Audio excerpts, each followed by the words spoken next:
You're listening to ThunderQuack Podcast Network.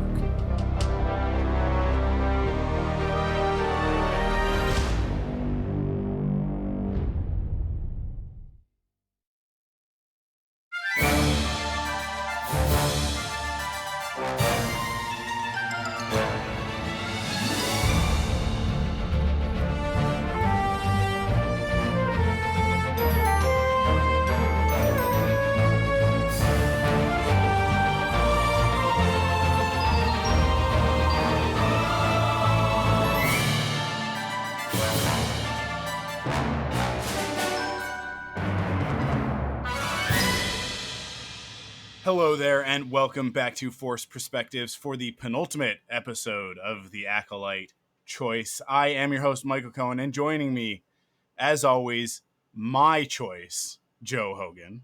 That's very nice. Very nice of you to say. If it were a situation where you and Carl were on either side of a very no. Don't finish the treacherous sentence. gangway, Don't finish that sentence. Look, and I had to choose one of you. don't do it, man. Don't do it. Don't. Look, you can choose me over the bear. Don't choose me over Carl. Okay. Well, man, what an episode. This show continues to rule so hard that it's not even funny. I had a moment last night where I was like, is this legitimately the best Star Wars? Like, is this seriously the best Star Wars?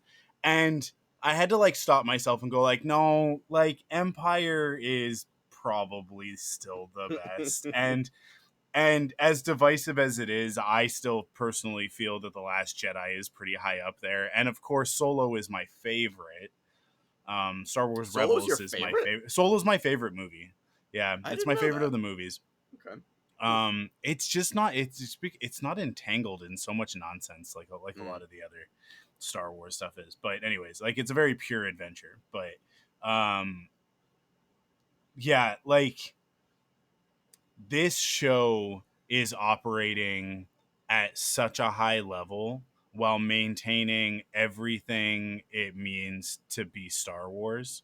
And I think for me, that's what is putting it in that top tier, in that higher echelon of Star Wars. Because I do really think that there are sort of three levels of Star Wars. There's the stuff you really don't need to care about. Most of the books, most of the comics, most of the video games fall into that category, right? And I'm talking about the whole of Star Wars. I'm not talking about Disney Star Wars or pre-Disney. I'm talking about everything, right? There was a Star Wars Clone Wars game that came out in between the movies, right? You remember this one? It was on the Xbox. Yeah, it had the gunships on the cover, right? Yeah, it was on that's Geonosis. Right. Yeah, sure. Yeah. And it's a cool game. It was really fun at the time. I don't know how well it holds up because I haven't played it in 20 years. I actually looked into it a couple of months ago. Yeah. It's horrible. That is something that I would put in that bottom tier, right? Not because it's bad necessarily. It's just inconsequential, right? And like I said, most of the comics, they fall into this. And it's it doesn't mean that you can't have fun with this stuff. It doesn't mean that you can't love it and enjoy it. It could be some of your favorite Star Wars. I would even say something like the Boba Fett animated sequence from the holiday special falls in that. Even though that is one of my absolute favorite things in all of Star Wars, I would still say it's in that lower tier. The quality's not quite there. It's not really connected to anything else. What happens in it's not canon, right? So we can right there you can go well, okay, so it's really not that big of a deal. And then I would say that there's sort of that middle tier, which is where most of the movies and shows fall. And there's, again, this is not shade. This isn't a judgment thing. This is in terms of I guess it is a judgment thing. It's a tier, it's a ranking system. So it's purely judgmental, but you know what I mean? It's not to say that something is good or bad. It's just it's just sort of measuring it based on consequence, and so like most of, I would say like most of the shows you can watch or not watch, right? Like you can watch The Mandalorian, you can watch Book of Boba Fett. If you don't, it's really not going to affect your experience of the original trilogy or the sequel trilogy, Mm. or the prequels, or even like the upcoming movies. Like I don't think it's going to affect it that negatively, Sure. right? I think if you watch it, you're gonna like then you're gonna get more out of everything. Like I think if you watch everything, if you read everything, then you're gonna get more out of all of it if you choose to. And then there are people who choose to go the other way with it, where they choose to take everything away because this conflicts with this, blah blah blah.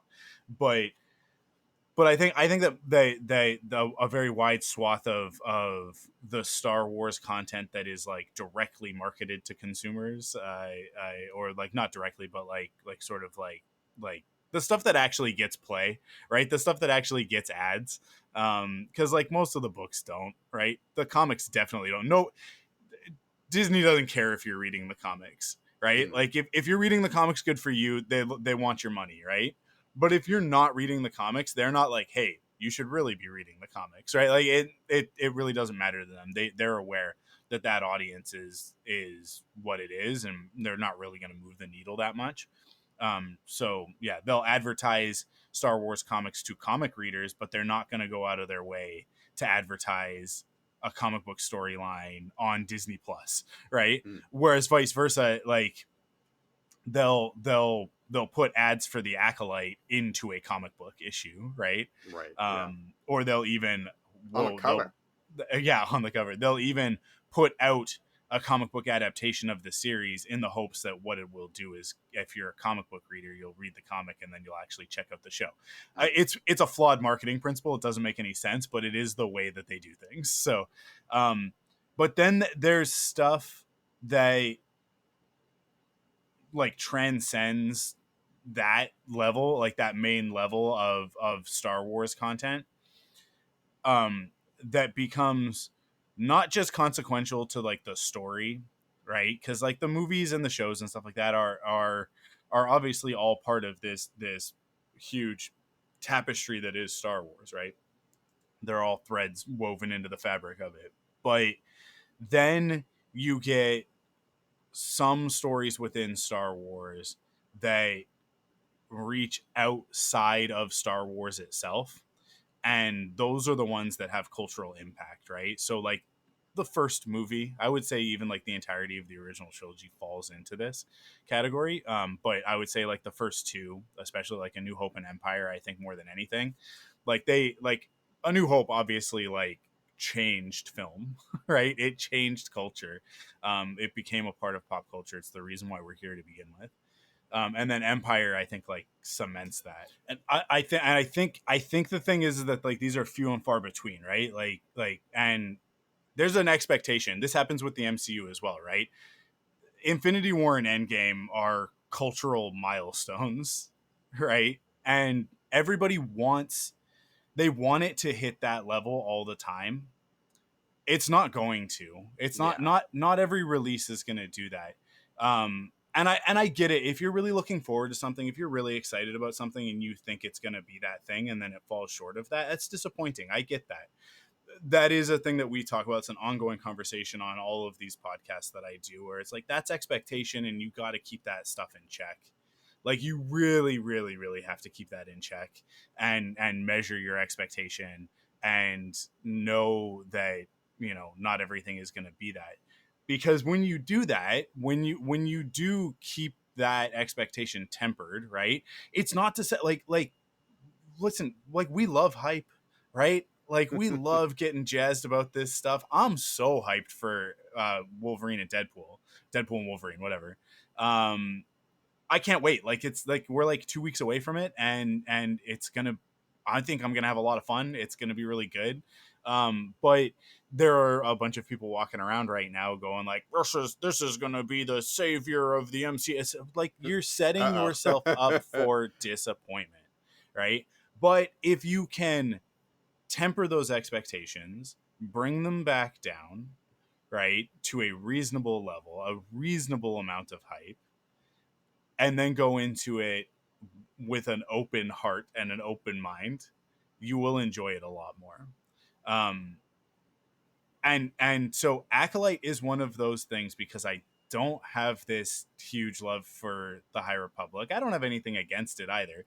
We've talked about it before, right? It's just like it's just too big. I don't have time. I don't have time to read a novel every 2 months and or 3 or 4 because sometimes they'll like drop like a full novel and a junior novelization and like a YA thing.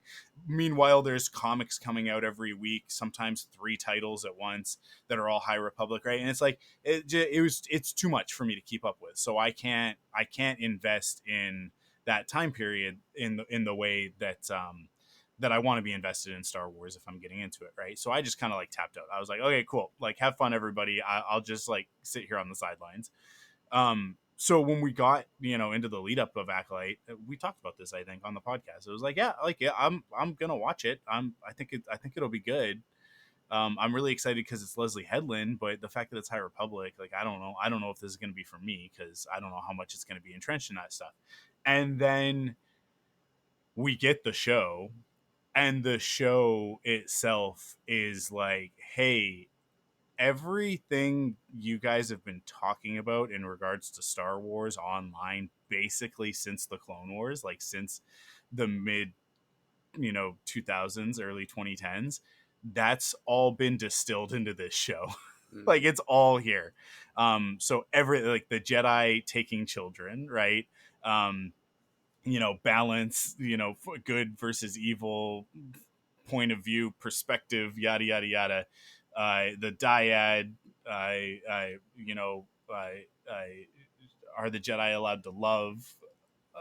Is the Jedi Order flawed? Is it justified that the Order fell? Like all of this stuff that we've been talking about, like I say, since the Clone Wars, because I really think that like this conversation kind of starts with George and Dave exploring that in the Clone Wars, right? Like you get to season 5 of Clone Wars, and it's like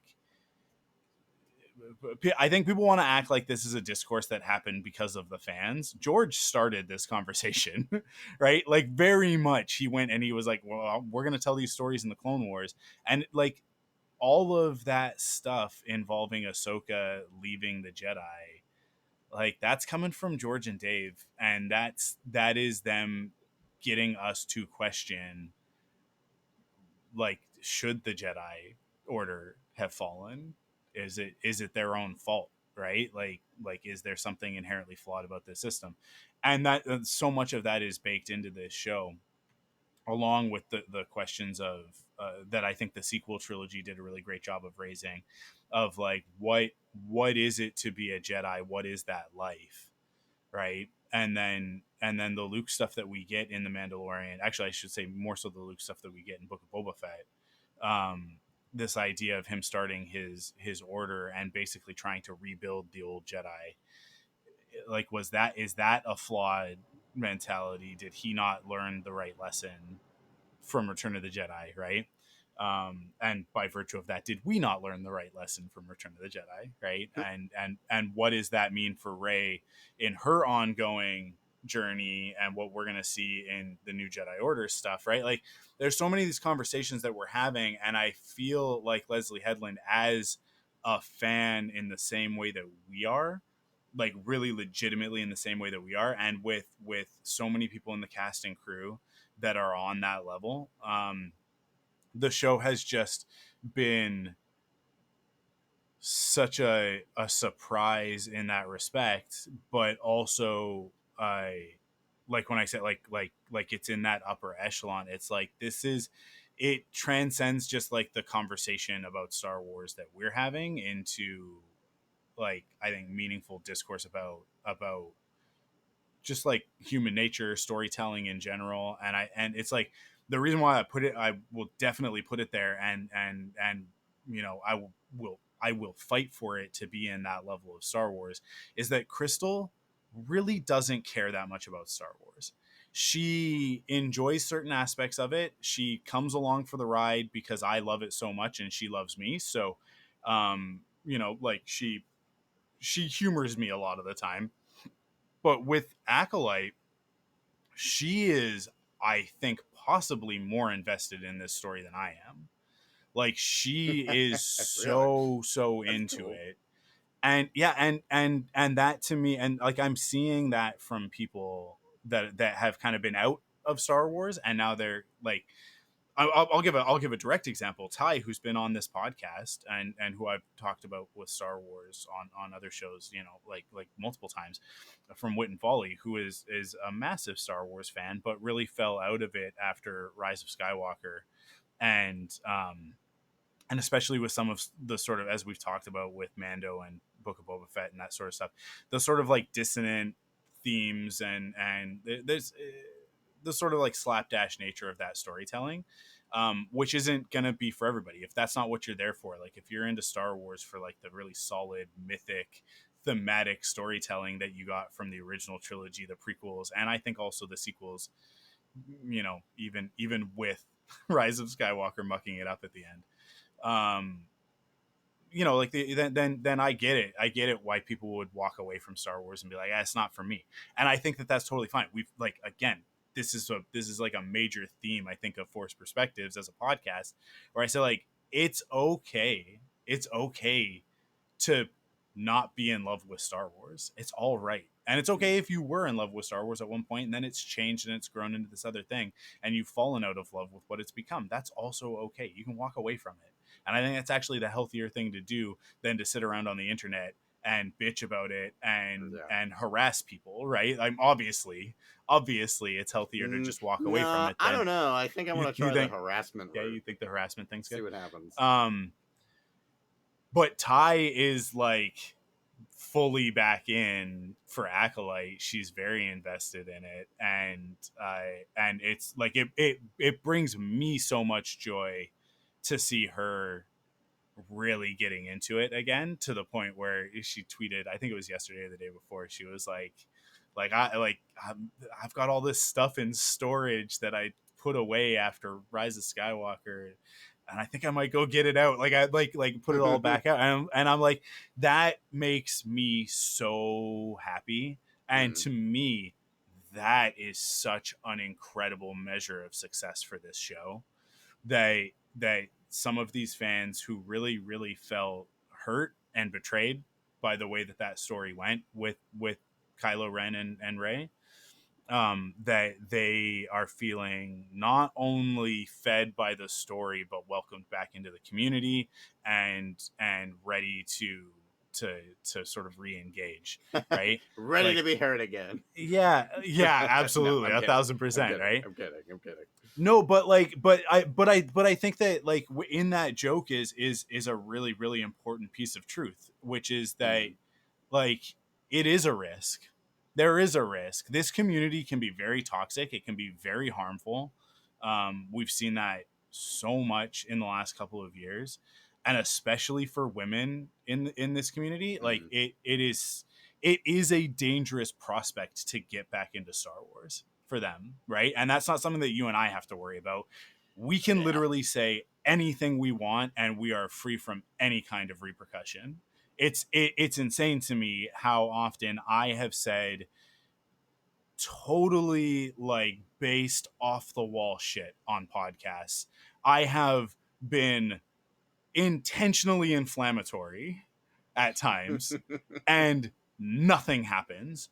Like, at the worst I get a tweet, or maybe a bad review on iTunes, right? Like somebody goes on Apple Podcasts and goes like, keep your politics out of Star Wars, right? Like at the most, that's sense, what I get. Nobody ever gives me death threats. Nobody ever tells me, like to harm myself. Like nobody ever tells me that I'm not welcome in Star Wars, even if they disagree with me, even if they like vehemently think that I am an idiot. No one's ever told me to like leave the fandom. Do you feel And left out? I can tell you to if you. Really yeah, please, okay. Somebody, please Get out of here, you goober.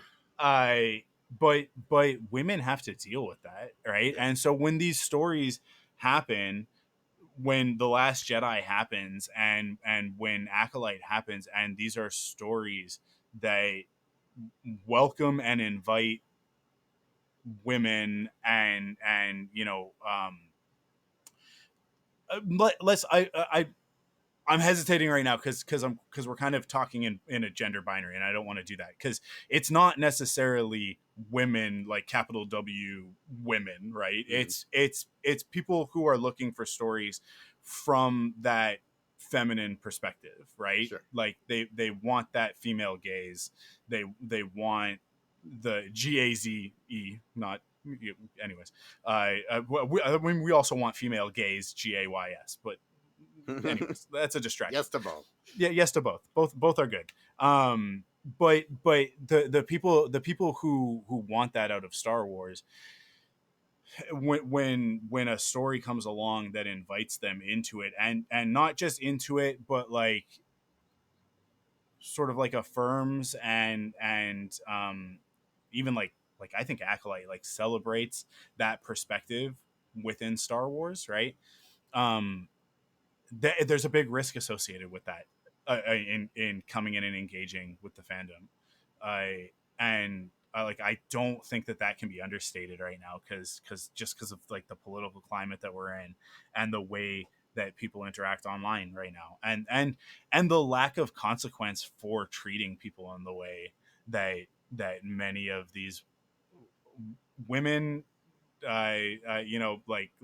female presenting individuals, like really just anybody who's coming into Star Wars that is anything other than a cis het white male. Like if you're anything other than that, um, it is like you are taking a risk at engaging with this fandom, a risk to your mental health and well-being for sure. But like even in some instances, I think that there's actual risk of physical harm because some of these people are absolutely insane, right? And some of the stuff that has happened, like there are legitimate threats to people's safety. So yeah, like I don't think that can be discounted in all of it, but that's one of the reasons why I feel that this show is in that upper echelon, in that higher tier that like A New Hope, Empire, The Last Jedi, um, I I I don't know, I had something else that I was gonna say and I just dropped out of my head, but like these parts of the Star Wars story um,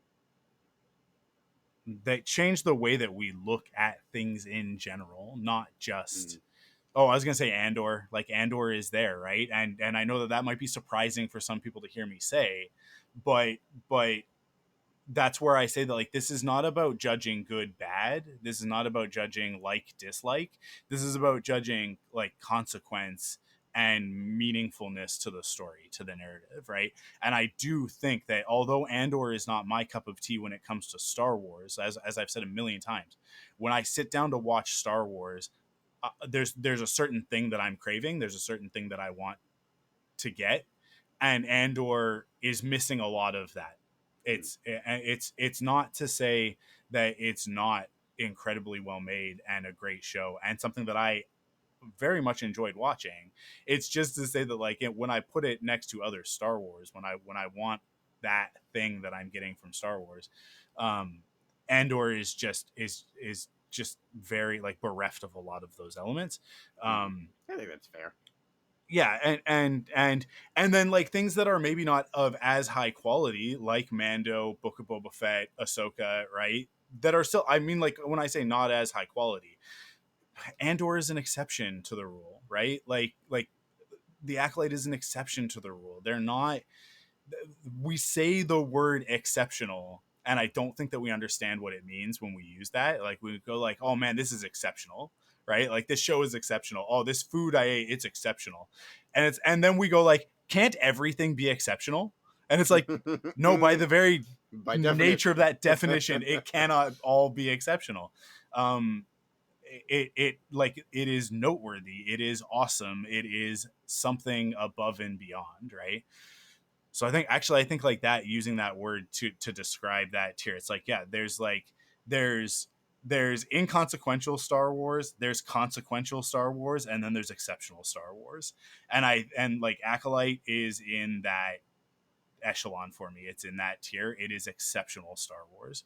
Um, this episode, the conversations that are going on online right now, I mean, like, there's a lot to take from it.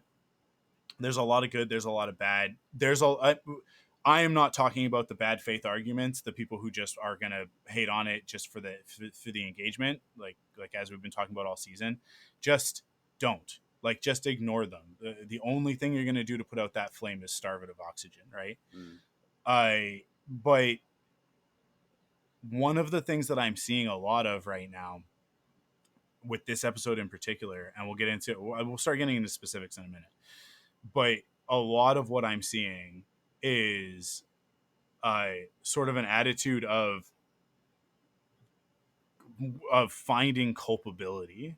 There's like this justice aspect to the way that people are viewing this show that I think is detrimental to the purpose of the story and to understanding the message and the themes of what Leslie Headland and her writing team are trying to get across. Because if all you're doing is trying to figure out whose fault all of this is, you are absolutely missing the forest for the trees. Right? Like it totally misses the point to be focused on that justice perspective when viewing this story. I will say no one is innocent except for those two girls who didn't ask for any of this, right?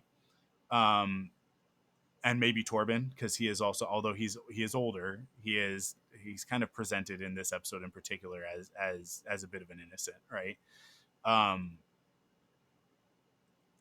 Like Jedi Padawan Leroy Jenkins. Yeah, I 1,000%. Yeah, no one is innocent, but also, like, I don't think that anyone is to blame either, right? This is a bad situation that goes poorly, and everybody acts out of self-interest. And I mean that everybody acts out of self-interest. Yeah, for sure. And that right there is the downfall of it, right? So before we start getting into like the nitty gritty of it and talking about some of the finer points, I said all that stuff. Joe, we're half an hour into the recording. What do you think? What do you think of this episode? Did you like it? Yeah, I really liked it. I mean, it's weird because a lot of people who have been liking it that I've spoken to were not big fans of this one, and I was really surprised by that because one of the things that I really appreciated the most, and I mean, there weren't too many surprises for me. You and I talked so much, like I kind of felt like I had a good handle that, things were gonna go bad. It was gonna be a lot of good intentions. Nobody, for the most part, was, while they were acting on self-interest, like nobody was trying to make things go as crazy as they went, I think. Yeah. Um I think that there is one exception to that, but we'll get into it. Go okay, ahead. yeah, true. Yeah, that's true. there is absolutely one. But I really appreciated that this episode felt like like a literal depiction of, so what I told you was true from a certain point of view. Because it's like, wow, yeah, depending on whose point of view you're looking at, it's like what they say about the truth, right? There's three truths. There's this person's truth, the other person's truth, and then somewhere in the middle is the actual truth. Yeah. And it really, like, I really appreciated how just seeing things from the Jedi's perspective this time just really kind of turned a lot of things on their head and frames things really, really differently, where like the first time we saw it was from Osha's and the Coven's point of view. This time it's from the Jedi's point of view. And even though, like, like we already said, like nobody is really on the right side totally, it does feel like for the most part most people were trying to do the right thing. even if like Soul, for example, was just kind of like, well, I really want to save the girls, but like I just really want to Padawan. You know what I mean? Like it's like Yeah. Yeah. it's I really enjoy the questions that this show raises, because it's not just like, typical who's gonna show up next, what's what's it's really I've had a hard time articulating this when I talk to people about it. It just feels like a different type of Star Wars storytelling that is fresh for Star Wars, but is also very it still feels like Star Wars. Like it's Yeah. you mentioned Andor before. I think the problem that I have with Andor is, more often than not, it doesn't feel like Star Wars. Like, Yeah. yeah, we look at it and like you get the visual. I mean, you and I have talked about this at length, like, right? Yeah. Like all of the things that make Star Wars, like Andor was missing a lot of. And that's not to say that Andor was bad. It was just a different artist's take on Star Wars, which I really like and I really appreciate. And I enjoy Andor and I want to see more of it. And I want to see more creators do different things with Star Wars. But, Mhm. it's not, it doesn't always feel like the same universe, right? Like, Yeah. I think I saw a post on Reddit the other day. Might have been yesterday. Actually, it might have been this morning. I don't even know. I have no sense of time right now. Where it's like, it's really amazing that these two characters exist in the same universe, and it's like the little Ewok looking Jedi from Yeah. Nubs. Nubs. yeah, Nubs. And then like I don't remember who it was. It was like Chimera or something in the helmet. I It's think like, I think it's maybe I've seen a bunch of these posts, right? Because it's okay, like there it was like a bit of a trend for a couple days on okay, Twitter, I think, where it was like, yeah, it would be like Nubs and then what's his face, Stellan Skarsgård's character from Andor, oh yeah, sure. right? Oh, I can't think of his name, I but yeah, can't think of it. I can't remember his name, but you guys know who we're talking about, right? So it's like, yeah, yeah, yeah, these two characters are from the same universe, right? It's mm, like, yeah, it's wild, and that is, I mean, but that's also kind of the magic of Star Wars, right? That's yeah. kind of the genius of it. I mean, like that is quite literally the genius of George Lucas. But yeah, sorry, continue. Go. Do you have No, more? I mean, you know me. I usually just kind of like go without a point, just kind of like Yeah, do my thing. Yeah, no, I mean, long story short, I really, really enjoyed this episode. I feel like I have a yeah, lot to say about specific things, but when yeah. you just give me the general question like that, I never know what to do with it. So Well, let's get into specifics then. Let's start with Soul. Let's because I think okay, that cool. is like the meatiest part of this. Hmm. But let's get into it because I think that'll like give us other launching points Sure. for the other characters.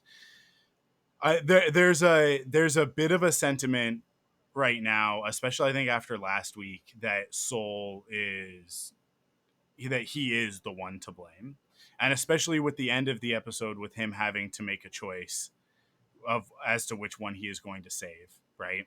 Mm, Um, which is an impossible choice. It's an impossible choice, and there is a specific element that moves the needle. Um, but there's also that reading any of this as any one thing, I think is a discredit to the writing. It's a discredit to the performances, and just in general to the artistry that is the Acolyte. mm, So like people can be reductive. I think that we have a tendency to want to do that, to be reductive in order to categorize and file away, this is this as a certainty, right? But as Obi-Wan says, only Sith deal in absolutes. I'm seeing a lot of absolutes online. I'm seeing a mm, lot of people really holding to the idea that there is a correct interpretation of this story. Oftentimes it just so happens that it aligns with their interpretation of the story, and I think like that is the dangerous thinking that George Lucas was warning us about with Revenge of the Sith, right? That's what that line means of only Sith deal in absolutes. mm, The idea that and people take that line and like by itself without context in a vacuum and try and rip it apart. You have to take that line in context of everything that Obi-Wan has said in the entirety of Star Wars, because only Sith deal in absolutes is like an addendum to many of the truths we cling to depend greatly on our own point of view, right? Because what he's trying to teach Luke and what he's trying to get across to Anakin it's the same thing. He's saying the same thing to both of them in those moments, but he's coming from very different places and very different motivations at those different times, right? And obviously by the time that he gets to telling that to Luke, he's had a lot more time to think about it, and he's a lot wiser, and he's a lot older, and he's at one with the Force. So he's even like more transcendent. So the lesson that he has to teach Luke, I think, is even more meaningful at that point. And it does not come across it comes across as a challenge to Anakin, which is one of Obi-Wan's failures. It's the entire point. You're not supposed to read what he says there as correct, even though what he's getting at is correct, right? But people online are falling into that trap of, like I said, it's like that justice thing. Like they want someone to blame. They want there to be some sort of retribution. They want there to be some sort of punishment, right? I think that this is a byproduct of society. I think this is a byproduct of Christianity, unfortunately, which is going to be something that I think might ruffle some feathers for me to say. But again, there will be no consequences to me saying it, which is wild. But that is my take on things. I mean, like the way that we've structured our criminal justice system is very much, puritanical Catholic Christian ideology, right? The morals that we base our laws on are very much those morals,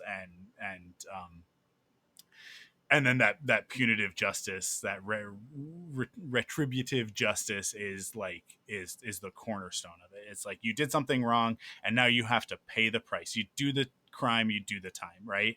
Like that's the way we've all, I think, been raised. I think it's actually it's actually damaging society, and I think that it's been twisted in many ways to suit corporate interests and rich people's needs, and so we're all, I think, indoctrinated into that set of beliefs, and it's being transferred onto this story. They and we saw this with Kylo Ren, right? We see this, all the time in the way that people interpret these stories. Like these stories are mythic. They're not meant to be taken literally. They're not meant to be real world examples for us to live by. They are meant to be spiritual in a fashion, right? I mean, like, that is why Star Wars has a cult religious following behind it, because it resonates mythically. It resonates with us in the same way that the stories that the ancient Greeks told themselves in order to explain the world resonates in the same way that does. It resonates in the same way that modern day religions resonate with a lot of people. Not just Christianity, but also Buddhism and Islam and Judaism and Hinduism, like all of it. Like there are truths in all of these religions and all of these belief structures that are resonant, and Star Wars intentionally, George Lucas built it in. It intentionally plays off of that. It is one of the reasons why it's had so much staying power. But when we take allegory and we try to interpret it from a literalist lens, we miss the point, right? And people are looking at it and they're going like, they want to find who's responsible, who did it, right? And it's like, nobody did it. Nobody did it. And I've been racking my brain all morning in prep for this recording of, like, if I had to, where does this start? Where does it start? Right? And it starts before any of the events in this series even happen. It starts thousands of years ago. It starts in a story that we haven't even heard yet, right? It starts with the initial conflict between the Jedi and the Sith. It starts with the two Jedi that were like diametrically opposed and split the order in the first place, as our current understanding of the Jedi and Sith is, right? Dawn of the Jedi might change that, but I think we talked a little bit about that, the Prime Jedi and all that stuff last week, right? Like like that, honestly, that's where it starts. And if you want to blame anything, blame the Force. like blame the Force. And what is the Force? The Force is the nature of existence. It's an energy field created by all living things. It's not, it creates life, but it is also created by life. It is two opposing ideas at one time. It is the light side and the dark side. You like, the whole point of this, the whole exercise is to look at it and go, is anything really ever anybody's fault? Right? Not, and that's not to like wash away culpability and say that, you know, people can just act however they want in like an anarchist sort of way, but it's sort of to I think from my perspective, it's about empathy, and it's about um seeking to understand yourself and others, as opposed to seeking to enforce your ideas, beliefs, and will on others, right? Like like really, at the end of the day, to me, that's the crux of this whole story, right? Like that's what it's all revolving around, is that conflict. Is that the Jedi have a way of seeing the galaxy, and they expect everybody to also see the galaxy that way. They think they're right. And that to me is like that's the failure, right? Soul senses something with Osha, a connection to her, and he expresses this to Indara and says, you know, like, I feel that she is to be my Padawan. And there's a really important piece before that scene where they're talking about Torben, and Indara has one approach to her teaching, and Soul would have another approach, a different perspective, right? And they have an argument about it, and Indara really kind of takes a dig at Soul, and is like this is why you don't have a Padawan. Like, you're not ready for it. Like that's why I have one and you don't, right? Which is to say, like, she's a master and he's a knight, right? Like, it's like you still have a lot to learn, right? But you know, like I didn't quite understand that though. Like, I thought yeah. that was kind of like needlessly mean, because it's just like, what, maybe he just has a different, like, literally every Jedi master has a different teaching style. Like, As a parent, I totally understand where Indara is coming from. At the end of the day, Torben is her responsibility. Soul is not responsible for Torben's training. She is. She has an ideology and a belief, and I actually tend to agree with her that, you know, it's I mean, like, the argument is give a man a fish, teach a man to fish, right? Like that's what she's getting at, is she's like, I don't want him to have the answer, I want him to find the answer, and I'm trying to teach him the skills in order to discern that, because as a Jedi, that's literally the job. Like, that's literally the job. The answers are not presented to us as Jedi.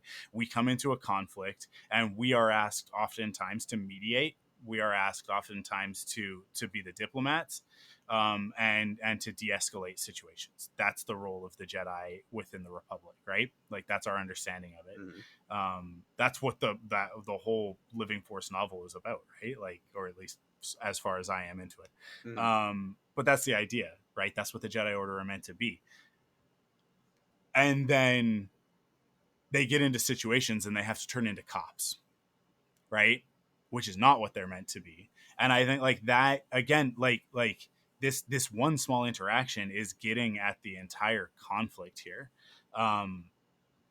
What is the difference between that when you are going in with the intention of mediating and finding a diplomatic solution? You are going in with empathy, you are going in trying to understand, right? When you go in as a cop, you are going in with something to enforce, right? And that's inherently violent because enforcement is the removal of choice. The title of the fucking episode, right? Like it is right there. Um and I don't know if you guys sense frustration in my voice. There is a little bit because I do really feel like there is such a clear conversation happening here to those who are, I'm going to use a word and it might be a little bit, I don't know, it's a little cringy to use it, but like to those who are woke to that idea, right? Like to those who do look at police and go like, there's a problem here. Institutionally, there's a problem here, right? You're that's the perspective that I'm bringing to the story. Mm-hmm. So again, like this is my interpretation. This is how I see it, and there is a truth in my interpretation, and I think that I'm on the right track. But that is my perspective. Um, I also need to be able to understand that other people are not going to be on the same track that I'm on and are not going to see it from the same perspective that I'm going to see it, and they're going to interpret it wildly differently as a result. But my frustration comes from I think my frustration with the real world and the way that the conversation that we're currently having in society about policing and about cops, which I think like those are two different ideas. And that's semantics, but I think Keimer might want to have a conversation about that. I like because I'm coming at it from that perspective with that frustration of the real world and us looking at policing and saying like, well, like this is not correct. The way that we are approaching this is not correct, and it's not serving the people. It is serving corporations and oligarchs. Police are there to protect property, not people, more often than not. And it's like that's the argument that's being made here about the Jedi, right? And this is the prelude to we're keepers of the peace, not soldiers, right? I can protect you. I can't fight a war for you. These are the things that get said in the prequels, in the lead up to the Clone Wars. And then the Clone Wars happens, and what happens? The Jedi immediately fall into positions of leadership and authority within a military organization. They become soldiers. They are lost, right? Like people want to talk about the Jedi. The fall of the Jedi happens when Anakin becomes Vader and the attack on the temple. No, the fall of the Jedi happened way before that. The fall of the Jedi happened the moment the Clone Wars started. When Yoda went to Kamino and took that army to Geonosis, their fate was sealed. And I think that's the mournful tone that Yoda has in Attack of the Clones when he's like, no, we haven't won anything, right? Like it was not a victory. This is like, we've just started a war, and like we did it, the Jedi, right? Why? Because of an attachment to three people, right? Yoda makes that choice to rescue three people. Ultimately, at the end of the day, Obi-Wan, Anakin, and Padme. That's why they start a war, which is crazy, right? That's the fall of the Jedi right there. In that moment, in that choice, the Jedi had already fallen. It was just a matter of time before Palpatine was able to destroy them, right? But they had already fallen. They were no longer the Jedi at that point. I have to. This is barely related. I'm thinking of this meme that I saw a long time ago of Luke and Obi-Wan, and Luke says, "You fought in the Clone Wars," and Obi-Wan says, "Luke, I started the Clone Wars, and then I fucking finished them. Absolutely. Sorry, And I go mean, ahead. like, no, but like that's the truth of it, right? Mm. And I think the truth in that is like is that um Obi-Wan, Anakin, and Ahsoka go to Mortis, and they become a part of the they become pieces in the chess game being played by the cosmic force, right? Like, and the thing about the force is that the force is not just here and now. The force is always, it's eternal, right?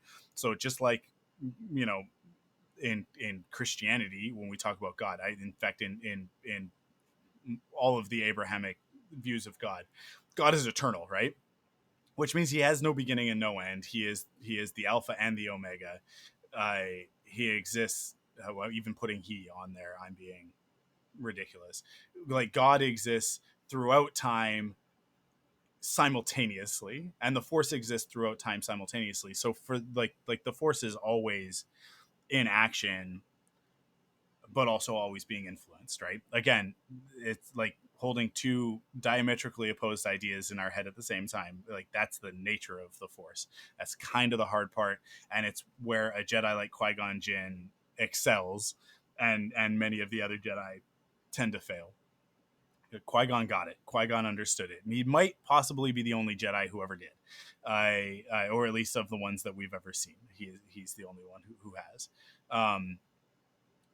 Soul is very, very like Qui-Gon coded, right? Like a lot of the things that he does are informed by the same sort of decision making that Qui-Gon is guilty of.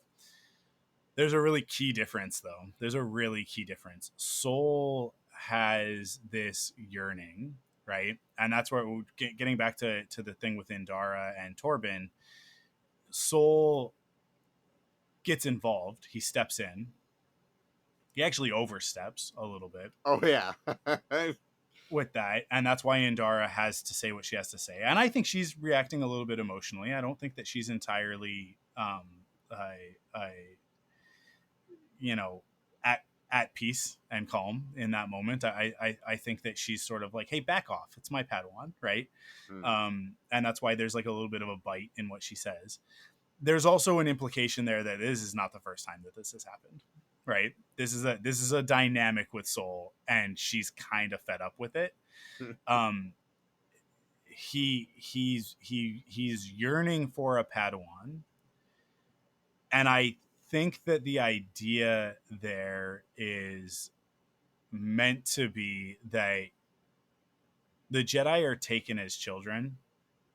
They know no family but the Order, right?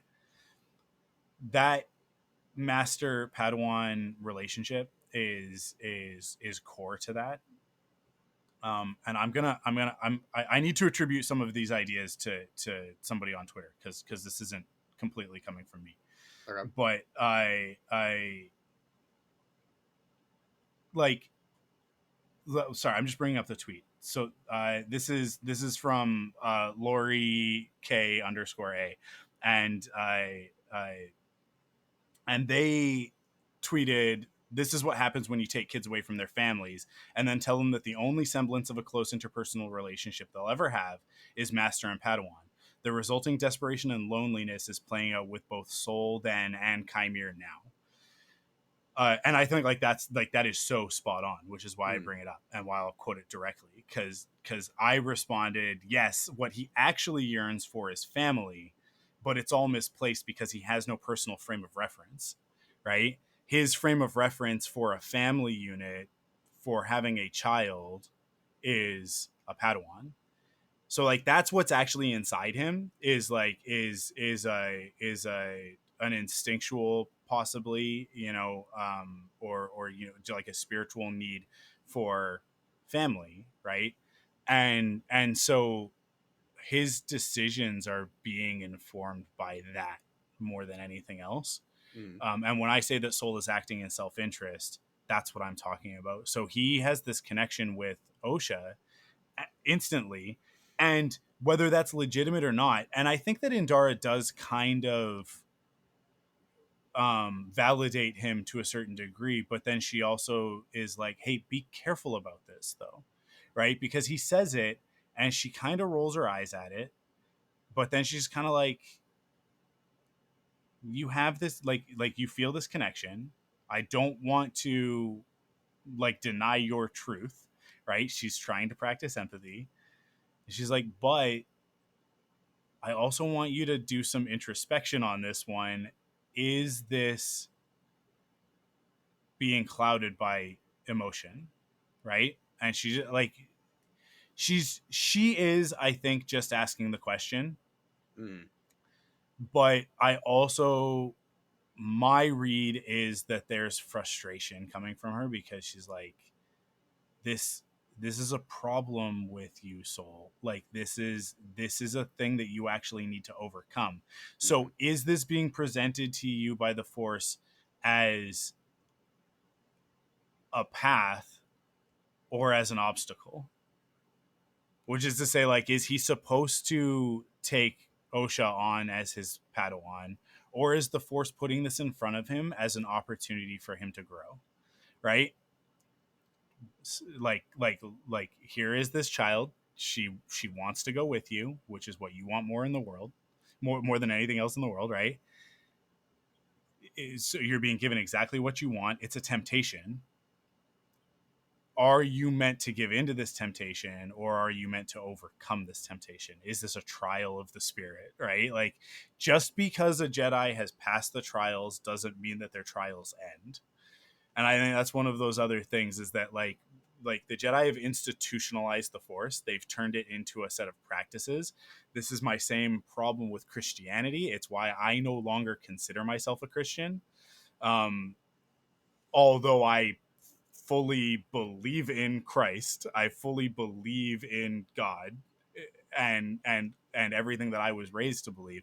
I don't believe in the institution, and I don't believe necessarily in the words printed on pages in a book by men thousands of years ago, right? Like that, and that, like, again, this is my perspective that I'm bringing to it, right? Like that's my view of Christianity as an institution. So I'm bringing that into as a lens to my view of the Jedi, and I'm looking at Jedi like Qui-Gon, I'm looking at Jedi like Ahsoka, and I'm going like, they had it figured out more than the rest of the Jedi, because they're like, Obi-Wan especially put so much stock in the institution, in the code, in the rules, in this is the way that things are to be done.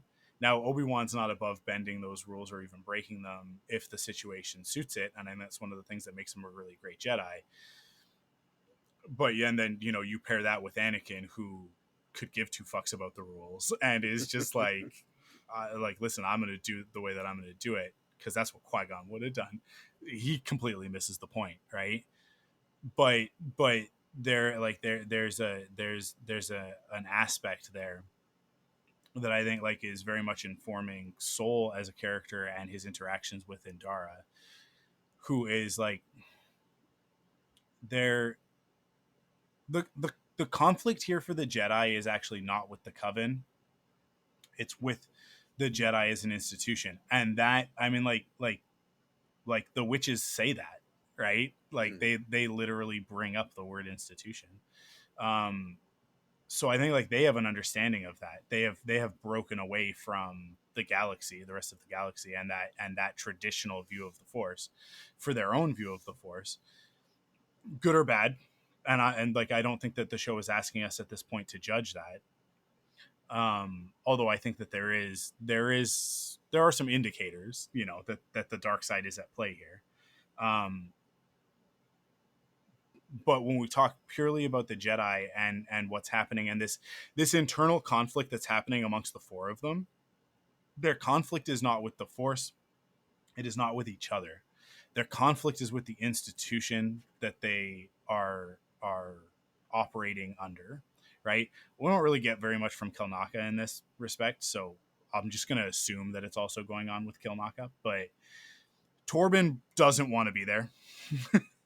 He doesn't want to be on this boring science mission. He doesn't understand the value of it. That's what Indara is trying to teach him.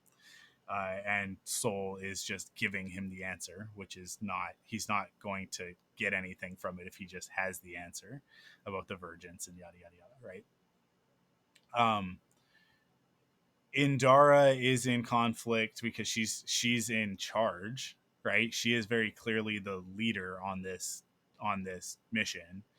So it's her job to enforce the will of the council, the will of the order, right? And I think that she at points in the story is like, I really don't agree with this, but it is like, this is what we're supposed to do as Jedi, right?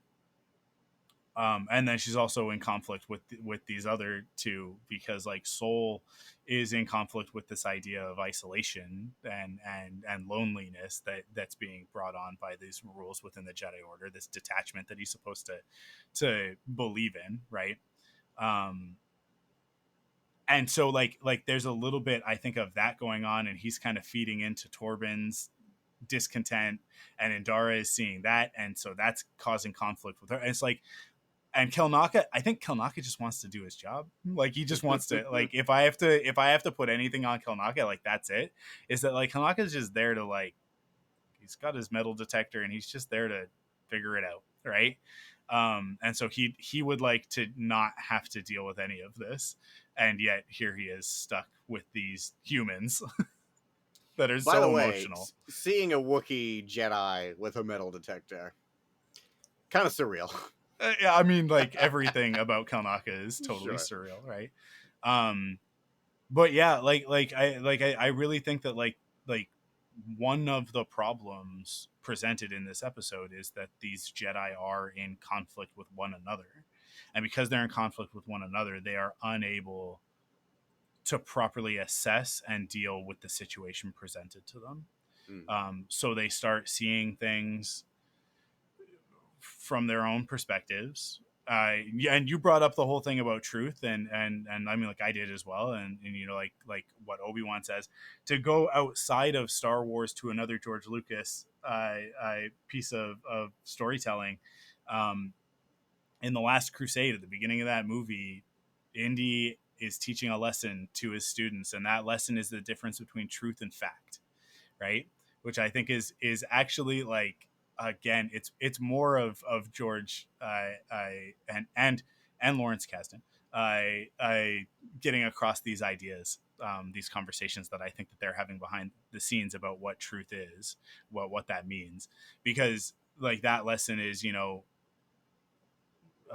the there's this burial ground or whatever, this tomb basically, and the stories that everybody has passed on is that, you know, like in this thing there's treasure or whatever, and but then the fact was totally different from what the stories, and like, but the stories were true, there was truth behind it, but it had been changed over time, right? That truth had been twisted, and truth can be twisted, but fact is fact, right?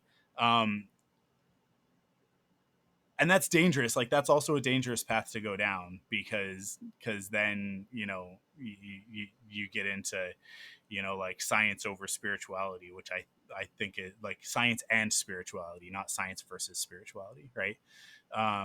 Like I think, again, balance, all things in balance, holding diametrically opposed ideas at the same time. That's what it's about. Like that's the point. That's the lesson. Where am I going with all this? So like the but the Jedi themselves have kind of, I think, lost sight of a lot of this.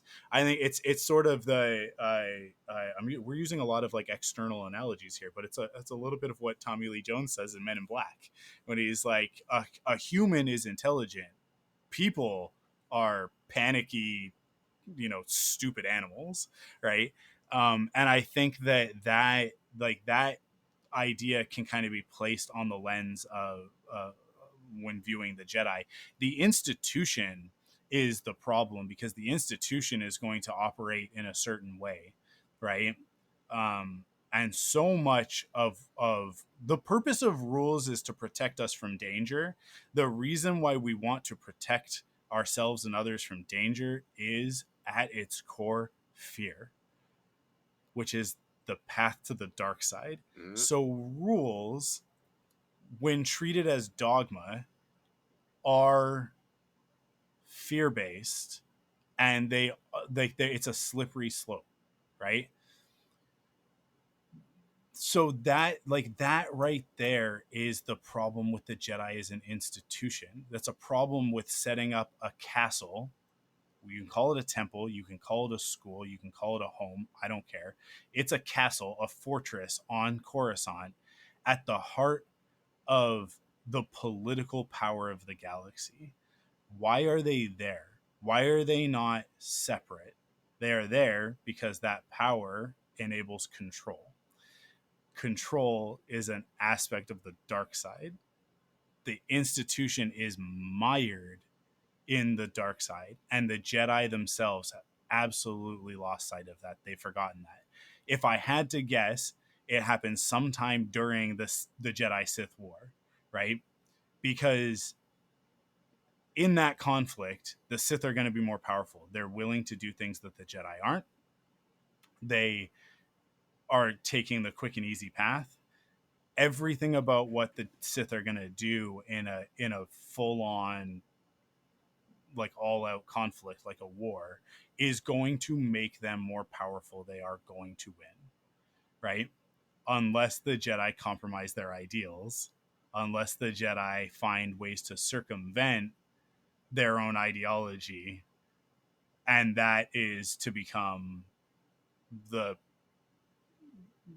the watchdogs for the Republic, right? That's what they turn into.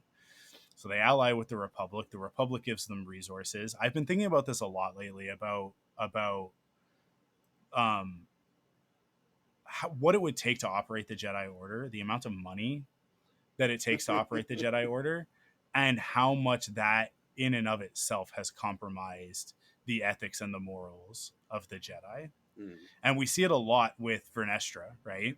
Like, she is constantly talking to senators and politicians and officials because she's trying to keep relations with the Senate from dissolving, right?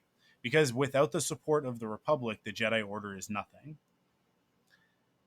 And that is a problem because it means that they have to acquiesce. It means that they have to listen to what the Republic wants. And most of the time that stuff's going to be in tune, right? Most of the time the Republic wants what's best for the citizens. That's sort of the tone that we've been given. But the Republic is easily corrupted, right? It's a political system, so it's easily corrupted. And when it is corrupted, when it's at those points, then the Jedi are corrupted as well. Because they form a symbiont circle, right? What happens to one affects the other. Obi-Wan says it. He says it. The lesson is right there in that first Star Wars, in that first prequel. But yeah, like it's not that a Jedi is bad. It's not that Soul is bad. It's that the institution is flawed. The institution is corrupted. The institution has too much power, too much control. The dynamic, like the power dynamic between the Jedi and the Coven, even though there are only 4 Jedi and there are 50 witches, the power dynamic is absolutely in favor of the Jedi. So the Coven is acting out of fear, right? And those of them that are more attuned to the dark side and less balanced, Anastasia, I would say, is very balanced. She is very, like, in tune with the living force. She is. I think that the whole Coven is coming from the dark side. Like, I think that they're using dark magic. It's very clear that we are meant to read the witches as darksiders, like Night Sisters, right?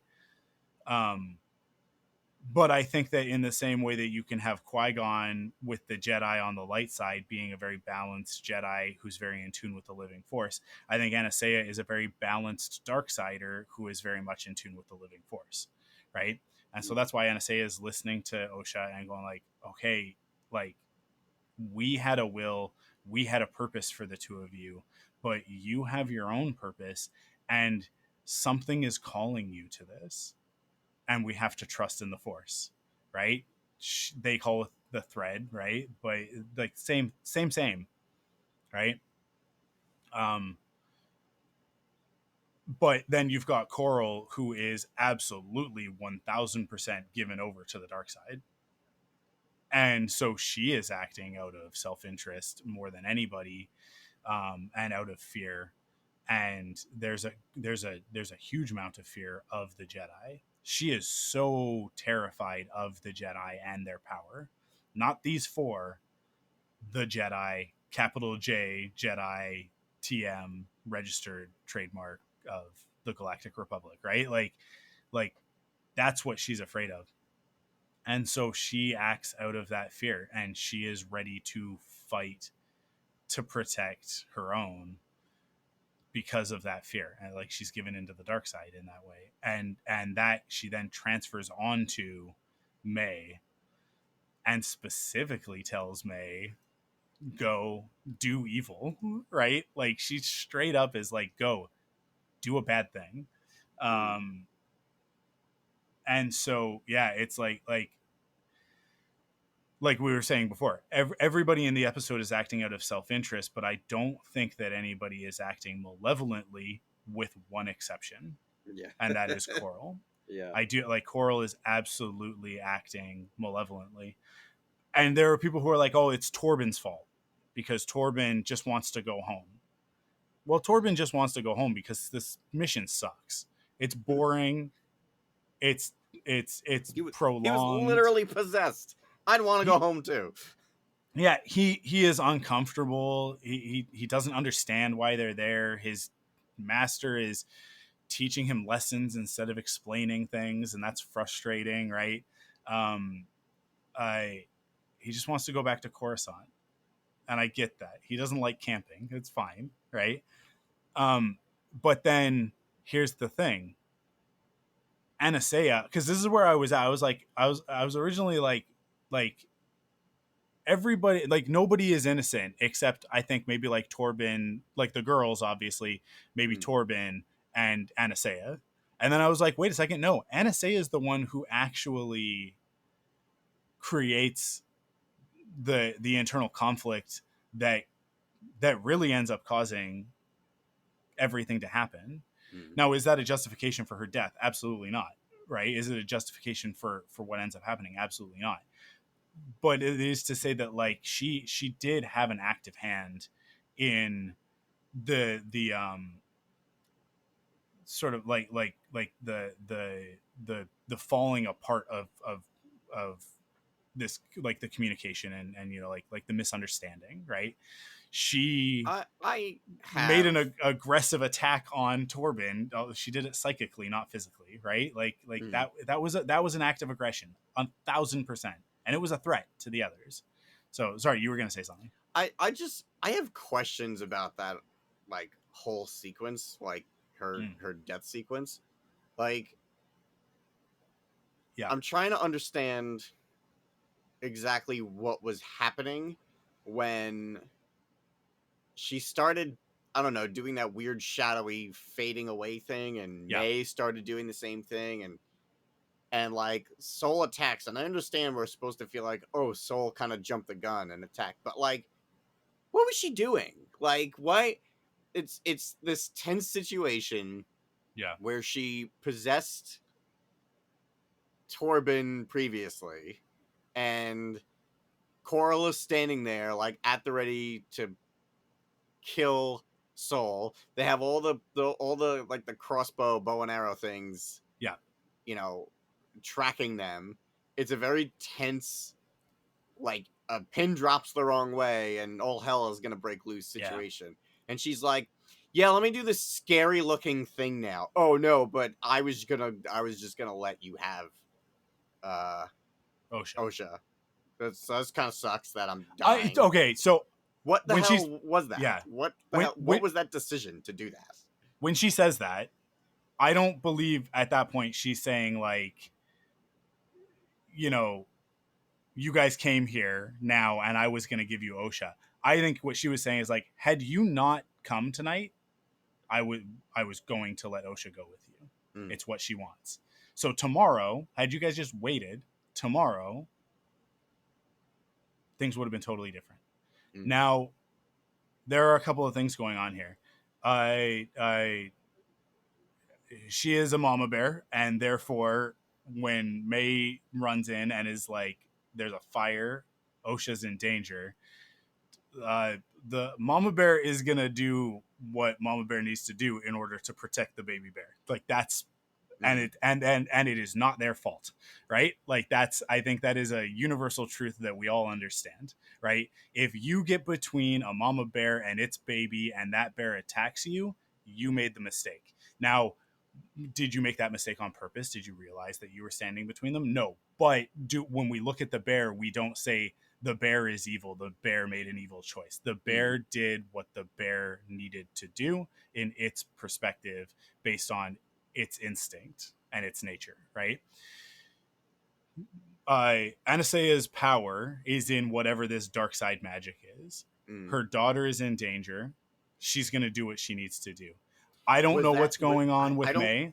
Okay, I don't remember was that the like the catalyst of her doing that? Yeah, because it's like tense and this is happening, and then May runs in and is screaming about a fire and about Osha, and that's when everything, like that's when it gets chaotic, right?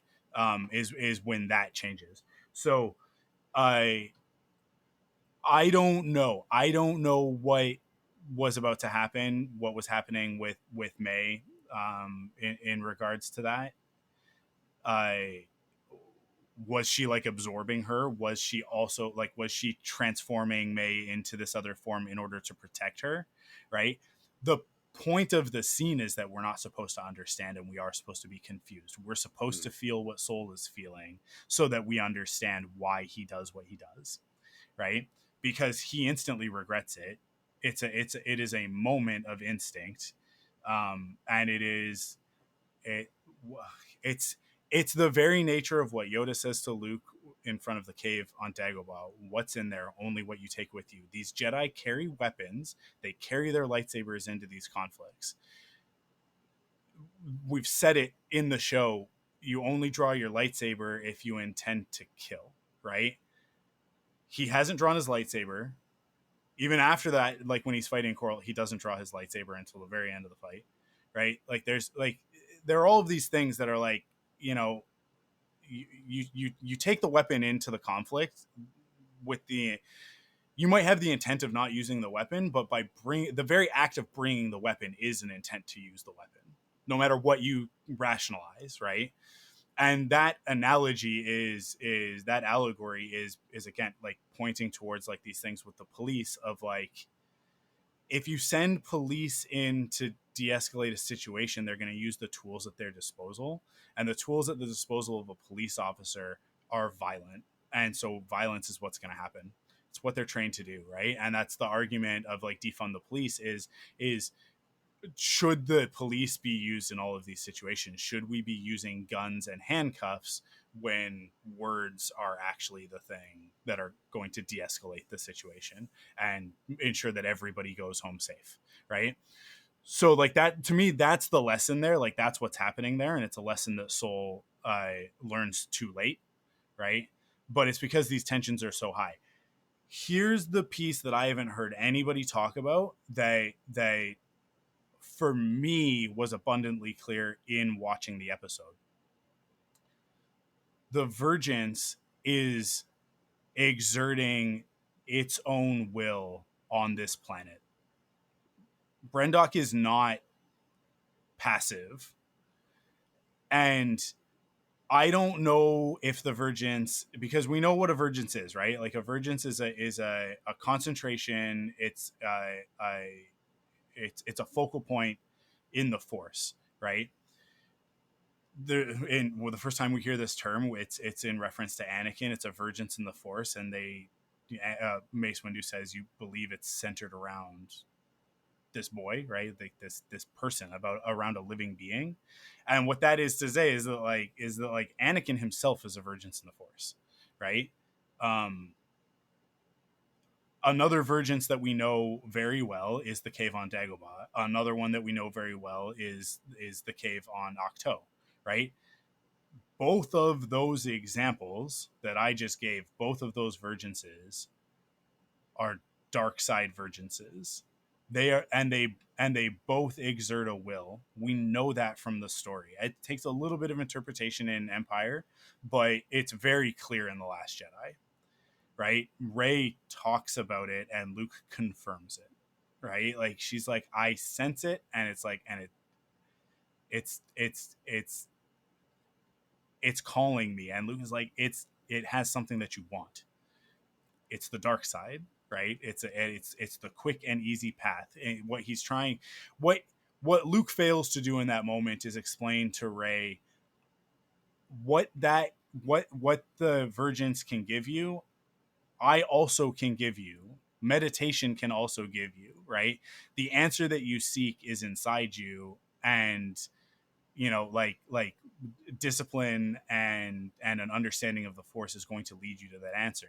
He doesn't give her that because Luke is in a really shitty place at that point. So he's like, yeah, it's a path of the dark side. Just leave it alone. Don't touch it, right? Like he's just like, and then they go up the thing and just like, you went straight to the dark side. You didn't even hesitate, and he like loses his cool and all of that, right? Because and that is because Luke has been living with the guilt of what he did with Ben that entire time, and he's turned it into his identity. His identity is that he is a good guy, he is a good Jedi, and then like all these students, he keeps taking these students, and these students keep messing up, right? Like that's it becomes his identity, and so he enforces that on Rey when it's really not on Rey. His role as a teacher is to pass on his own failings and his own stories and be like, hey, be careful. That's the path to the dark side, right? Anyways, there are actually other instances of virginces in the Force that don't get talked about in that way, but that absolutely are virginces in the Force, and they are, as they're presented, neither light or dark. The Temple on Lothal is one of those virginces. It and those virginces lead to, everybody say it with me, the world between worlds, right? That is a direct conduit to the Force. When you are in the world between worlds, it's one way of interpreting it. The way that Ahsoka and Ezra see it is one way of interpreting it. Ezra actually sees it multiple times because he also sees it when he communes with Yoda, and Yoda is able to reach out to Ezra in that moment because Yoda is also in a virgins in the Force on Dagobah. He is most likely inside the cave when he does that, right? Like that's the interpretation there, is that like you go into the cave and you are able to go into the Force, right? But the Force is like coming out of those places as well, right? Like it's a the door swings both ways, to quote Egon. And that's what's happening. I believe that's what's happening here.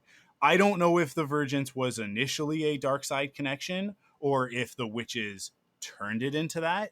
If they're using their dark side magic to exert their will on this Virgins in the Force, or they're drawing energy from it, or they're putting energy into it. I think it's a little bit of both. I think it again, like all of this, two opposing ideas at the same time, right? But correct me if I'm wrong, we do see them around a big hole doing some sort of chanting witchy stuff in this episode, yeah. right? Yes. That is absolutely which is where at the play. Ascension ceremony was going to take place, right? It's that exact same spot, but it's before that ceremony. And that, like, something is going on beyond what we are seeing with our eyes. And I think that the Jedi, because they have not been properly trained to encounter this sort of dark side energy, we talked about this, that the whole abstinence thing, right? Because they've been told to stay away from the dark side, they don't understand the dark side, and as a result of not understanding the dark side, they are not protected against the dark side, right? When Kymir says, I've accepted my darkness, like, what have you done with yours? that's what we're getting at there, is that the Jedi refuse to acknowledge their darkness, and it's their downfall. If they could integrate their shadow, they would be protected from the dark side. Even Yoda is blind to this, and we see like there is proof of this. And this is coming from What the Force. I think it was Missy that talked about it in the Clone Wars. We see Yoda confronted by his shadow, right? In the Lost missions, those final episodes of the Lost missions, where he goes into a vergence in the Force and he sees the wills and all of that stuff, right? He sees his shadow self. And what does he do? He destroys. Oh, were they supposed to be the wills? Those like the masks? Yeah, sisters? Those are the wills. Yeah. Oh, I didn't know that. Yeah. That's cool. Well, clearly you didn't listen to Frontlines, the Clone Wars podcast. I sure didn't. I talked all about it on and that. I'm not going to start today either. That's cool though. I didn't know that. Yeah, but Yoda is confronted by his own shadow, right? And the thing is that like Yoda has to fail this test in order for Revenge of the Sith to happen subsequently, right? Like almost immediately. Like it's that at the time that we got those episodes, that was the interpretation, is that like this happens right before Revenge of the Sith, right? This is sort of like Yoda's last outing before he goes back to the temple, and then he's like, "Oh, I'll go hang out with the Wookiees." This is his last mission, and when he does this, he goes into the Force. He really messes it up, because instead of accepting his darkness, instead of accepting the truth that is inside of him, he seeks to destroy his darkness, and that's not possible, right? We have to. When will I know the good side from the bad? When you are calm and at peace. When we fight against our own darkness, we're not at calm or at peace. We're in conflict. We're in conflict with ourselves, right? Like that's kind of the whole thing that's going on here with the Jedi. And if that vergence in the Force is exerting influence over Brendok, which it is, we know that because that's the whole reason why they're there. Before the witches came, before the Jedi came, this vergence was generating life. It was acting as a catalyst for the rebirth of this planet. There is also precedent for this already in Star Wars. I believe it starts in one of the comics. It might be in one of the novels. I'm not 100% sure. But we see the result of it in Rise of Skywalker, and I've talked about this before. It is such a failure that it's not clear that they are on Mustafar at the beginning of that movie, because Mustafar, the last time we saw it, was this desolate wasteland, nothing but rocks and lava. It was a hellscape, a literal hellscape. That's the point of it, right? It is the underworld. It is Anakin's hell, right? It's his punishment for falling to the dark side. He is trapped in Hades. And separated from Padme, right? It's a whole deal. After the death of the Emperor, after the death of Vader, Mustafar started to heal. Whatever dark side influence was on it started to fade, and the planet started to like vegetation started to come back to the planet, and it started a rebirth cycle. And so when we see it at the beginning of Rise of Skywalker, Kylo Ren is running through this forest, right? And it's not recognizable as Mustafar because we're taught in Star Wars that all of these planets are these, monolithic biomes of, this the lava planet, a nice planet, a desert planet, a forest moon, blah, blah, blah, right? So we don't even recognize it as Mustafar. But there is a story, and again, I don't remember if it's in a comic or a book. It's in one of the two. But there is a story that explains that is happening on Mustafar, and that it has been happening since the end of the war, right? That implies that there's a vergence in the Force somewhere on Mustafar. That vergence may not have been there before Anakin and Obi-Wan had their conflict. It may have been created by their conflict, because that's sort of one of the other ideas about vergences, is that when there is a massive conflict between the light side and the dark side, it can create one of these pathways, right? Like one of the, like, it basically punches a hole in the Force, and creates a vergence. So it may have been the two of them that did it. The reason why Palpatine was using Mustafar in the first place may have also been that there was a vergence there already. So logically, if we want to apply logic to Star Wars, which we shouldn't, but logically, if we want to look at this evidence as at this precedent, there's probably a vergence on Mustafar as well, right? And that's what allows it to be reborn too, right? But this is what's happening on this planet. So in some way, that vergence is enforcing its own will on the planet of Brendok. I am choosing to believe until evidence to the contrary. Um, which, by the way, here's a great example of me saying that in practice. Last week, after we recorded the episode, an interview with Leslie Headland was released by an interview conducted by Maggie Lovett on Collider. And in that interview, she specifically asked, and I appreciate that she did, is that planet Octo? And Leslie Headland said unequivocally, it's not. So I was under the impression, unknown planet. Obviously, it's Octo. Why else would you say unknown planet, right? I had my whole thing. I now no longer believe that that's Octo because we've been confirmed that it's not. But we are meant to associate it with Octo.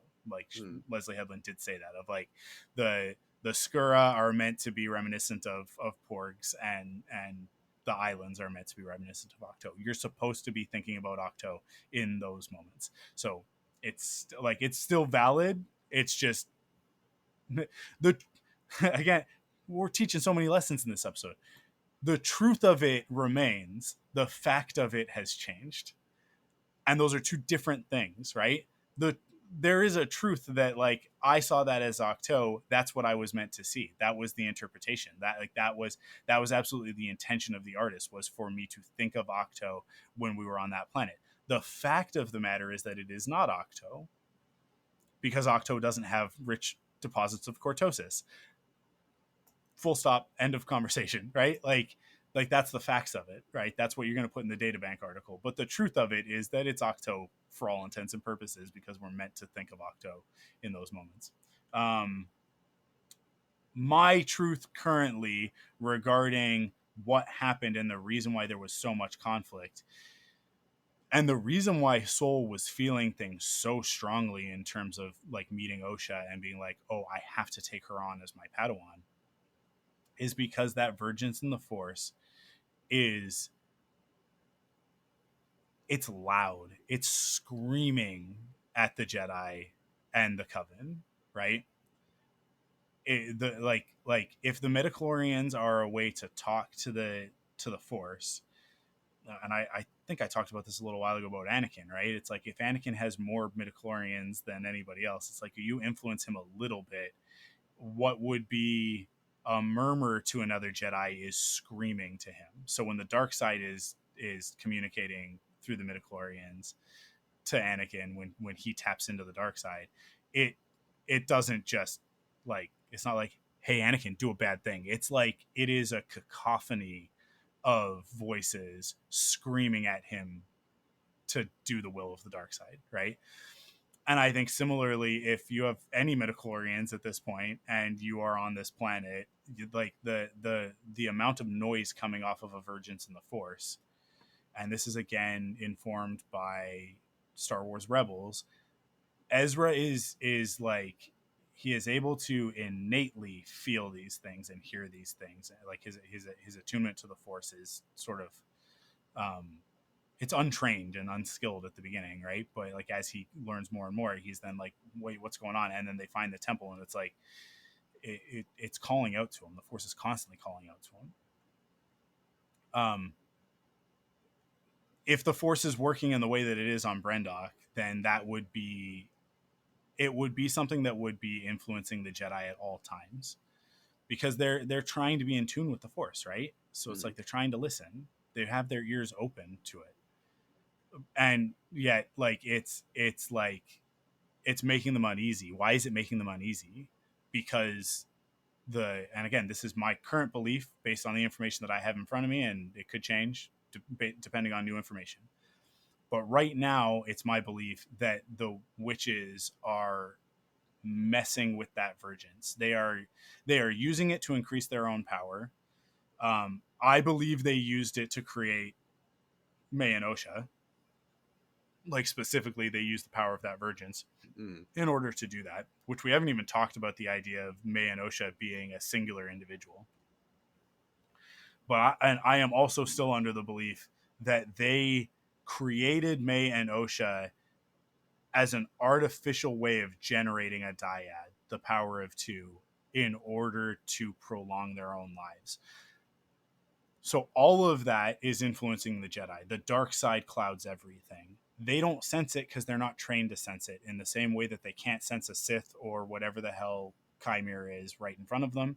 They can't sense Palpatine when he's right in front of them either. He's able to hide himself in the dark side, shroud himself in the dark side, and they're not able to see it, right? So they're not able to see the dark side at play, but they are being influenced by it nonetheless. It is screaming at them, and it's creating this tension between them, and it's creating this conflict. I mean, Indara and Soul physically fight each other multiple times in this episode. Not because there's a witch controlling one of them, but because the two of them are in extreme conflict. Even once they leave the planet, they're on the ship and they're leaving on their way back to Coruscant, it remains. And they literally come to blows. Now, nobody hits each other because it's two Jedi in their prime and they both like wushu their way out of it, but they end up in that lock. And she looks over at Torben, and then she's like, no, we need to stop this. Like, whatever's going on, like this is bad, right? And I think that Indara is aware. I think Indara is the most aware of any of them. Like, the dark side is definitely messing with us, and we are definitely vulnerable at this moment, right? But again, they're all acting out of fear, so their choices are awful choices. Their choices are terrible choices. So yeah, so I think that that's a lot of what's going on there, and I think that is like that's why Soul acts rashly and kills Anastasia. I think that's why Anastasia reacts immediately to Osha being in danger, right? Everybody is on edge because they have created this atmosphere of tension. And then beyond that, the coven themselves are all terrified of something. It's unclear what, but my interpretation of it is that they created May and Osha. They say it like they're the future of this coven. Like they're the our way of continuing, like they're the path to continuing our way of life, whatever it is that they say. And then Anastasia says no, they are the future, right? And that's in conflict, and that's their autonomy, that's their ability to exist. I firmly believe that the purpose of creating these two children, the plan was to create a dyad that then the coven could siphon power from during the eclipse and prolong their own lives. And I think that, so I have this quote pulled up because this is on the StarWars.com trivia. I think this is sort of like what we'll close out on, unless you have something else. So what it says on the trivia page is May misremembers the wording of Mother Anastasia's description of ascension to make it sound much more ominous to Jedi ears. Mother Anastasia previously said, ascension is about walking through fear. It is about sacrificing a part of yourself. Here, May repeats it as, everyone must walk through fear. Everyone must be sacrificed to fulfill their destiny.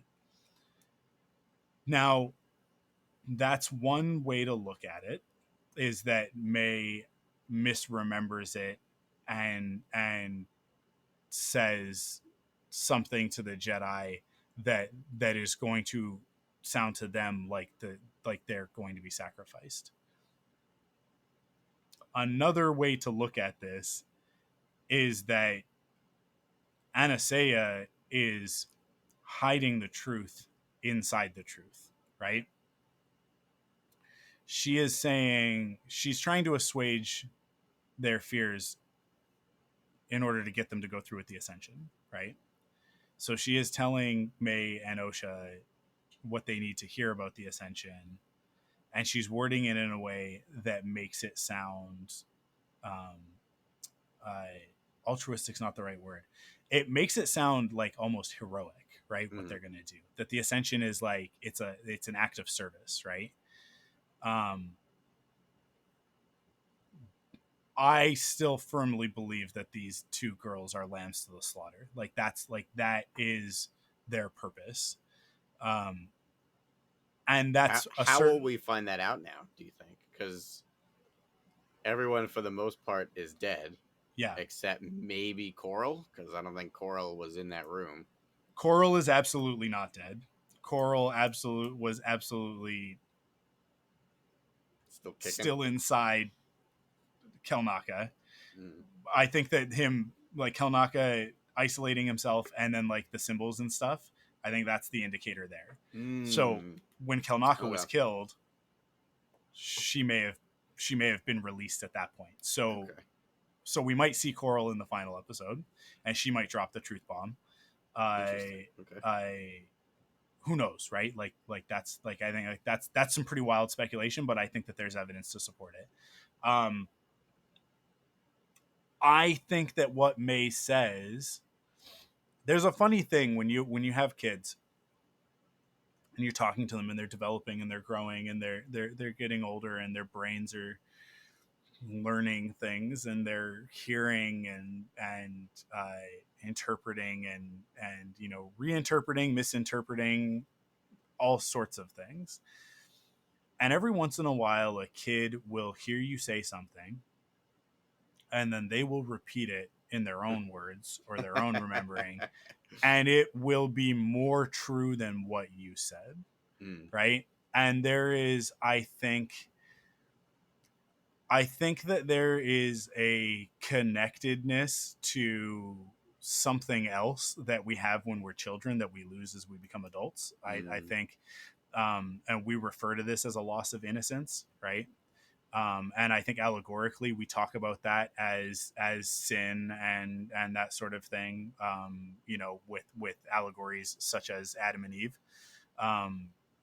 That when we're born innocent and we're born pure, and connected with, in that allegory, God, capital God, Yahweh, the Hebrew God, and the Christian God, the Force in this instance, and whatever you want to call it, it doesn't matter.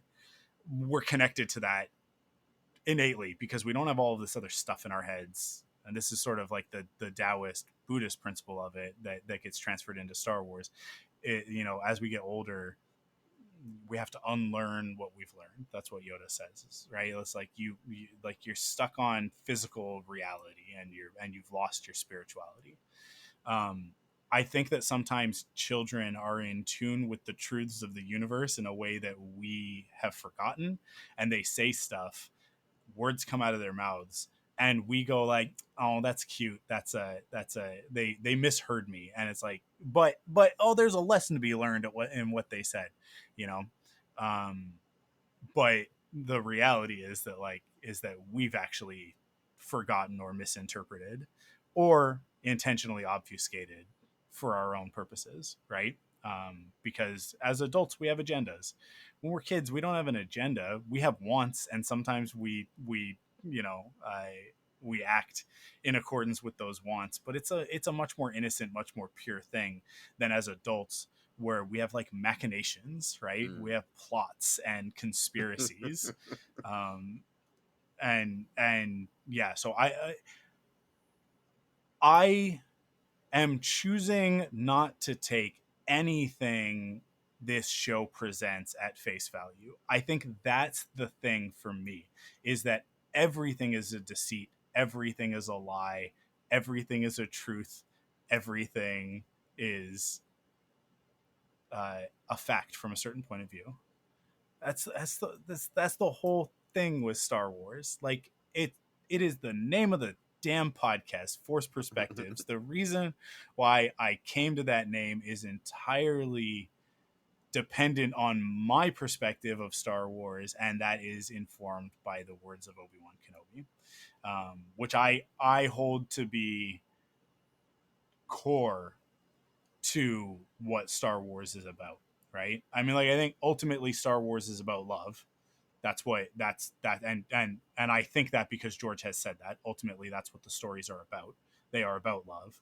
That is how Luke is able to save Anakin, right? That's the lesson to be learned there, is that ultimately love defeats any power.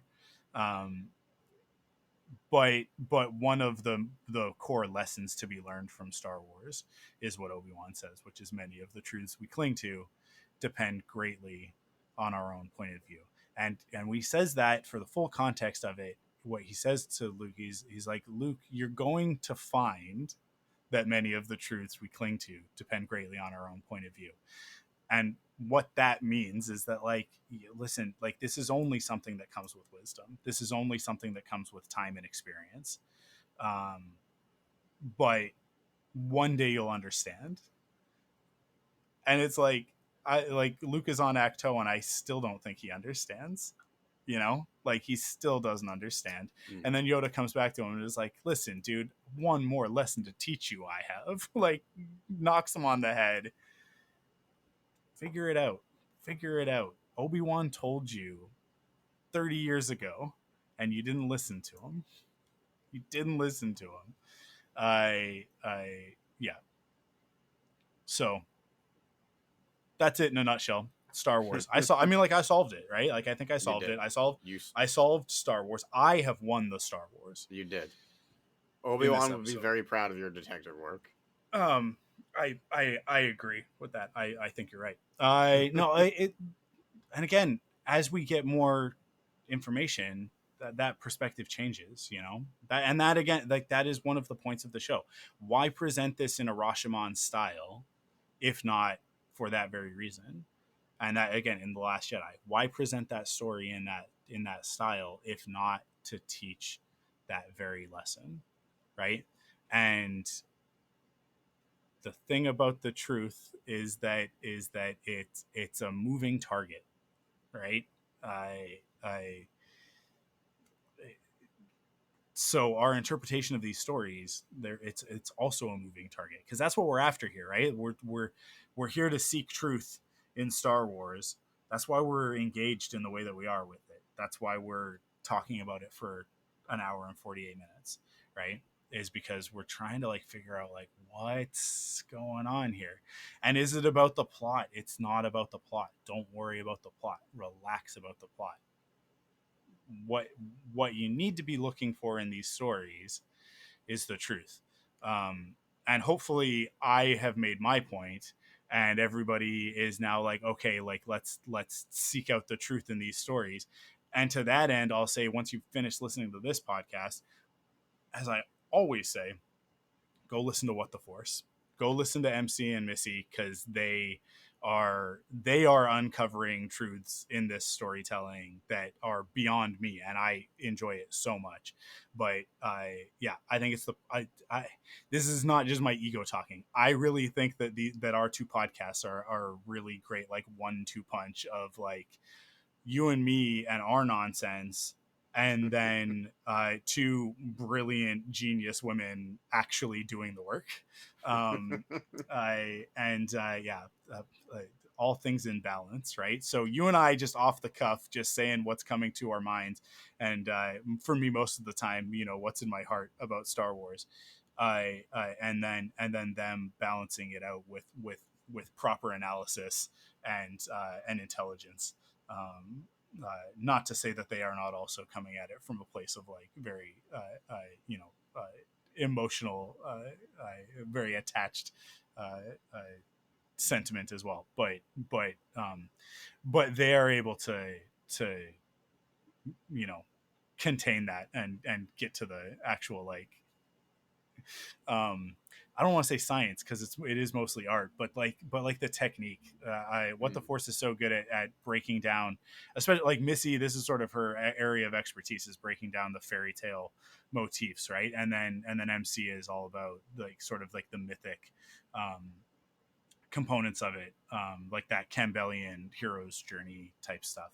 But even beyond that, I mean, like MC is so knowledgeable, not just about Joseph Campbell, but about a myriad of sources of mythic storytelling and psychology and anthropology in regards to storytelling. So go listen to them and enjoy that as well. I can't recommend What the Force highly enough. I mean, like, I wait for that. It's funny, we've switched our recording order, right? We were recording on Thursdays, and MC and Missy were recording on Wednesdays, and MC was putting those episodes out like late at night on Wednesdays, and so I've been listening to What the Force before recording up until the last couple weeks, in which like we then had to switch our recording to Wednesdays, and then they've had to record a little bit later, and so now like you know, my perspective is not being influenced by having listened to What the Force before recording, and so it's just interesting. It's just interesting how that's flipped. It's also man, it's meant to be. It's the will of the Force, because it coincided with the like, you know, like on the posters for the show, they've got like the moon eclipsing and then going to the other side, the reverse, the flip, and it's like when we've been talking about like May and Osha sort of reversing positions, right? May was with Chimere and Osha was with Soul, and now they've flipped positions, and it's like, and at the same time that happened, we flipped positions with What the Force, which is just more evidence from my point of view that our podcasts are our two podcasts are a dyad in the Force. Okay, so you have to listen to both. You have to listen. How can you argue with that? Yeah, you can't. Yeah, I've connected the dots. Take a seat. Awesome. That was a good episode. I think we did it. It was a good episode. Had a good time. We did it. Thank you guys for listening. And hey, come hang out with us on Discord. A bunch of new people have joined recently, actually, which is really cool. So I say a bunch, like 4 people, but cool. It's a bunch, you know. If I presented you with 4 bananas, you'd call that a bunch of bananas, right? That's a bunch. Sure. 4 bananas. Hey, let me ask you something. I don't know if I already asked you this. This has nothing to do with Star Wars, but I'm asking a lot of people because apparently I have been using this the wrong way my entire life, and I am finding many other people are using this incorrectly as well. Or maybe this is just a matter of opinion. Who knows? A certain point of view, you could say. So I understand that the definition of the word couple means 2. But if you say, like, give me a couple hours, does that mean give me exactly 2 hours? Or does that mean a few, more than 1, probably about 3, could be 2, I don't know, a couple hours?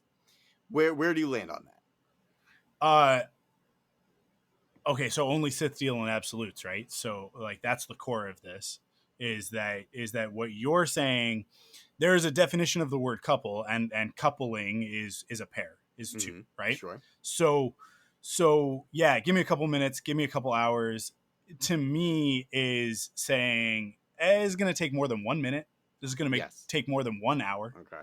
But this is not going to take a few hours, because a few hours. Give me a few hours. Give me a few minutes. I need a significant amount of time for that, right? And then beyond that, oh man, I don't know. I'm going to need several hours to get that done. That's like a work day, right? If you say to me like I need a few hours to do that, I need it, like you're giving me a task, a graphic design task, right? You say give me a couple hours. Give me a couple hours. I'm going to get that to you within the next 2 hours for sure. If I'm saying that, right? Right. Like that's what I mean when I say that. Give me a few hours. This is going to take most of my day. That's going to take several hours. This could take upwards of a full day, if not more, right? Several hours is like, that's big. This is a bigger thing.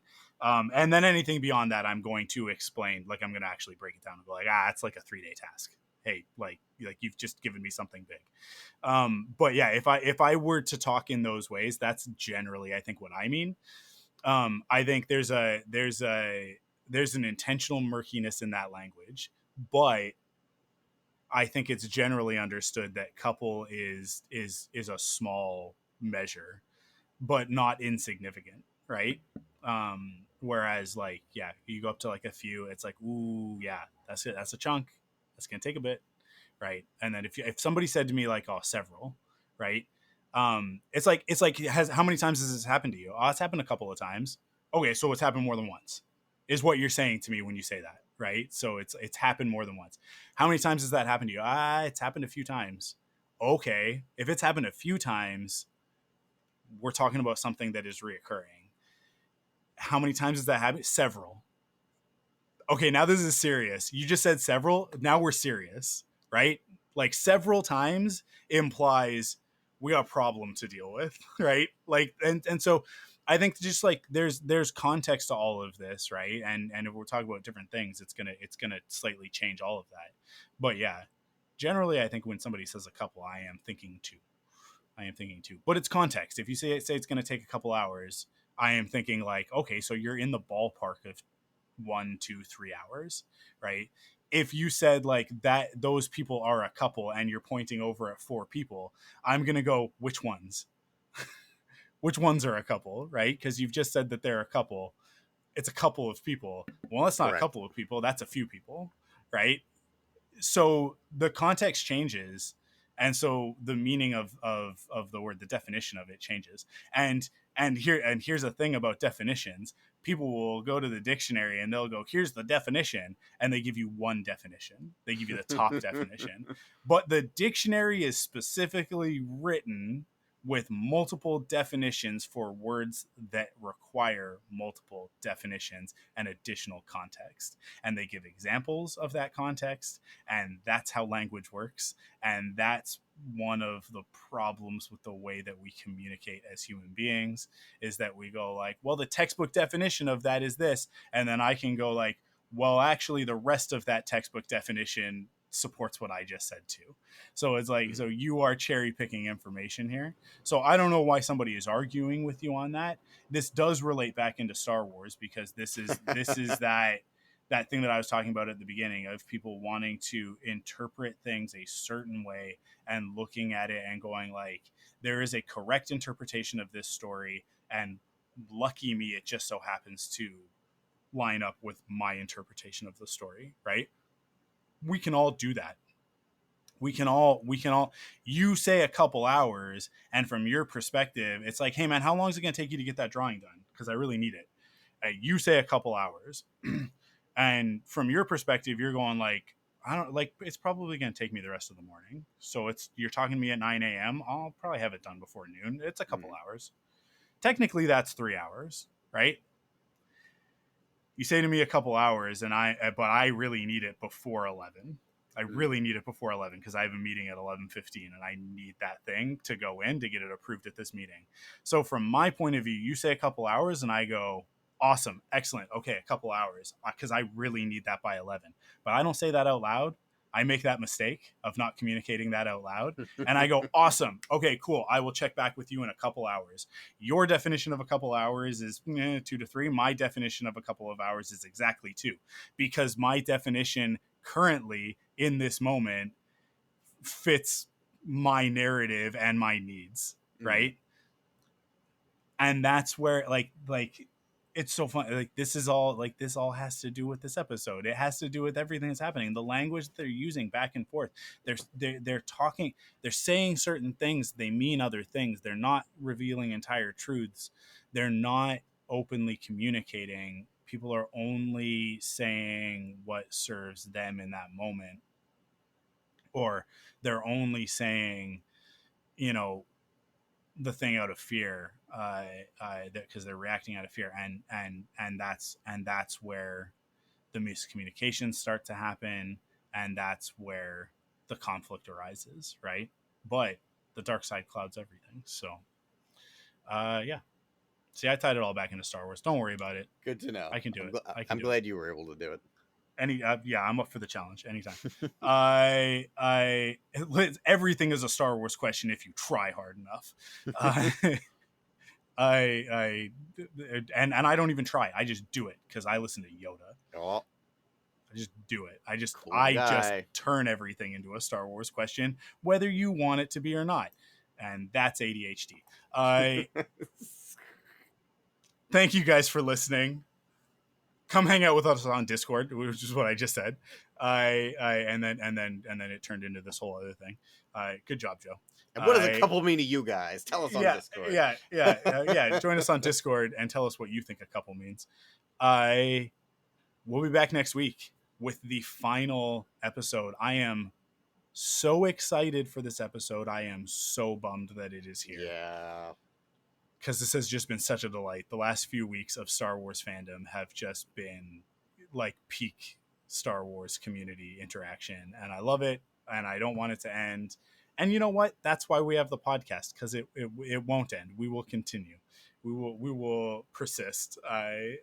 Whether the internet wants us to or not. And as I am fond of saying, that's not a promise. That's a threat. I will be back next week to talk about the final episode of The Acolyte. See you then. Follow Force Perspectives on Twitter, Instagram, and Facebook at ForcePOV. And join us on Discord at thunderquack.com/Discord. Support the show by visiting us at patreon.com/thunderquack to get early access to episodes, leave a rating and review on your favorite podcast service, or buy merch at store.thunderquack.com. Force Perspectives is a part of the ThunderQuack Podcast Network.